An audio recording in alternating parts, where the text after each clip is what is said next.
Esta é uma apresentação da disciplina Introdução à Física Médica. Mais informações na descrição. Os primeiros e principais informações sobre o núcleo atômico.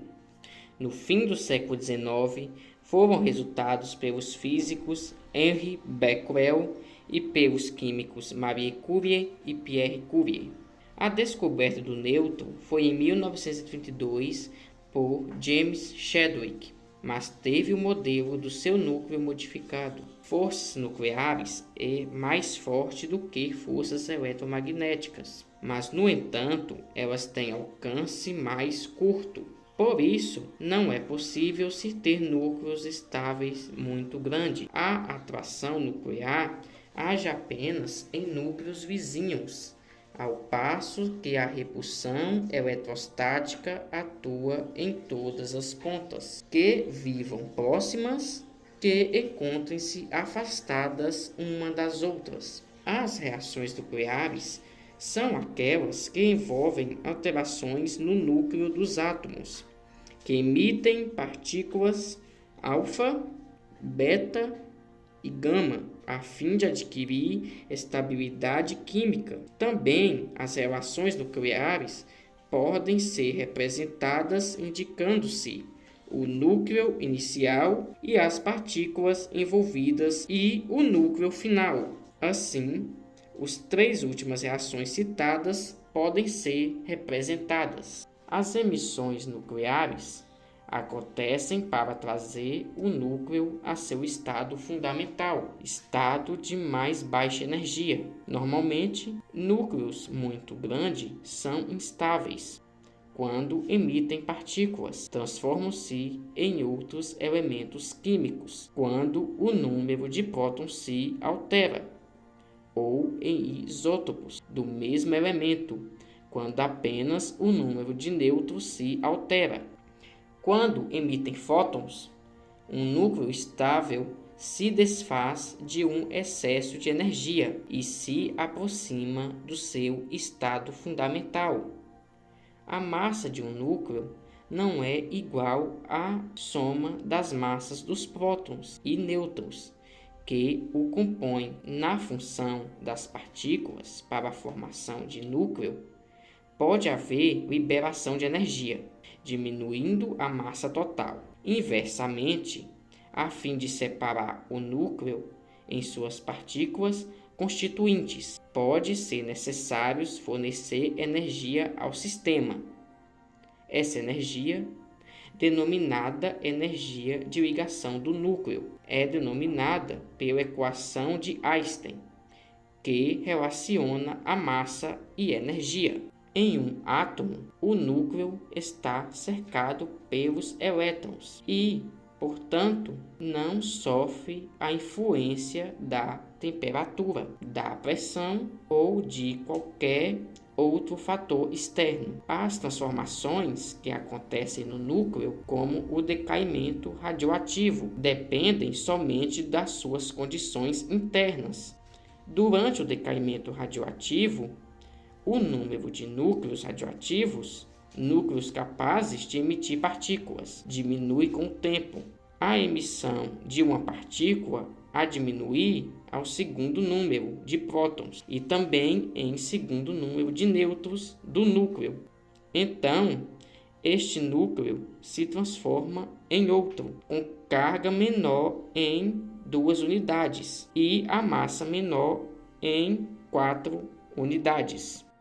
Radiofármacos são substâncias químicas que possuem algum radioisótopo que é reconhecido pelo organismo como semelhante a alguma substância processada por algum órgão ou tecido. São fontes radioativas não seladas que são introduzidas no corpo do paciente por ingestão, inalação ou injeção. Os radiofármacos são utilizados por uma área da medicina, conhecida como medicina nuclear, tanto para diagnósticos como para tratamentos. Não existe contradição para esse exame. Entretanto, não recomendamos para mulheres com gravidez suspeita ou confirmada. Reações ao radiofármaco são extremamente raras e, quando ocorrem, são de leve intensidade.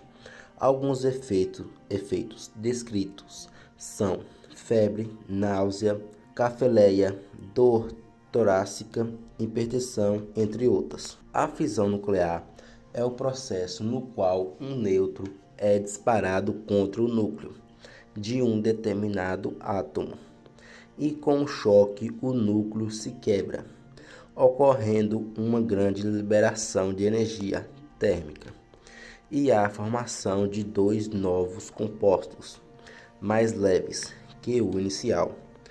Os novos elementos formados pela quebra do núcleo inicial acabam se chocando também, formando uma reação em cadeia, liberando energia a cada quebra de núcleo, até o sistema atingir uma estabilidade. A fissão nuclear é outro tipo de reação em cadeia, pois se baseia no bombardeamento de um núcleo estável com nêutrons. Este, ao tornar-se instável, rompe-se e libera mais nêutrons, que irão desestabilizar outros núcleos e tornar o processo contínuo, até que não haja mais nêutrons livres ou núcleos estáveis. Qualquer sistema físico em que se possa controlar uma fusão nuclear é chamado de reator de fusão nuclear ou reator termonuclear. A energia limpa gerada nesses reatores pode ser convertida em energia elétrica e abastecer milhões de pessoas de forma infinitamente mais eficaz do que os métodos utilizados hoje em dia. Mas essa ainda é uma realidade distante em virtude das dificuldades para gerar as fusões. Esta reação libera uma quantidade de energia mais de 1 milhão de vezes maior que a que temos em uma típica reação química, como a queima de gás de cozinha. Esta enorme quantidade de energia é liberada nas reações de fusão, porque quando dois núcleos leves se fundem, a massa do núcleo produzido é menor que a soma das massas dos núcleos iniciais. Mais uma vez, a equação de Einstein explica que a massa perdida é convertida em energia carregada pelo produto da fusão. A frequência das ondas eletromagnéticas, por sua vez, diz respeito ao número de oscilações que o seu campo elétrico realiza a cada segundo.